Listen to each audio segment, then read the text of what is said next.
la biodiversité des champignons forestiers. Certains champignons, dits lignivores, sont capables de métaboliser des substrats très complexes comme le bois. Cette propriété leur confère un intérêt biotechnologique non négligeable puisqu'ils pourraient servir de biocatalyseurs dans les processus de valorisation de la biomasse végétale, pour la production de bioénergie par exemple. Il existe une grande diversité au sein de ces champignons. Une même espèce, récoltée aux quatre coins du monde, peut présenter des phénotypes différents, preuve de leur adaptation à leur environnement. Certaines souches ont une croissance plus rapide et d'autres sont capables de synthétiser des pigments. Certaines présentent même la particularité d'excréter un exudat sous forme de gouttelettes, très riche en protéines et en enzymes impliquées dans les processus de dégradation du bois. Ces activités enzymatiques sont très variables en fonction des souches et reflètent des capacités de dégradation différentes.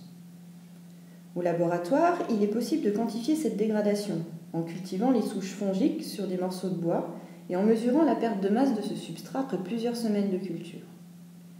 Cette dégradation est variable en fonction des souches et de l'essence d'arbre utilisée. Il est également possible de visualiser cette perte de masse au niveau de l'ultrastructure du bois en microscopie. Cette biodiversité fongique est donc primordiale dans le fonctionnement des écosystèmes forestiers et dans les processus biotechnologiques de production d'enzymes pour la valorisation de la biomasse végétale. Il est également important de connaître et mieux comprendre cette diversité pour optimiser les moyens de préservation du matériau bois. L'étude de cette biodiversité est réalisée à l'Université de Lorraine au sein de l'UMR Interaction Arbre Micro-Organismes dans l'équipe Réponse au stress et régulation redox.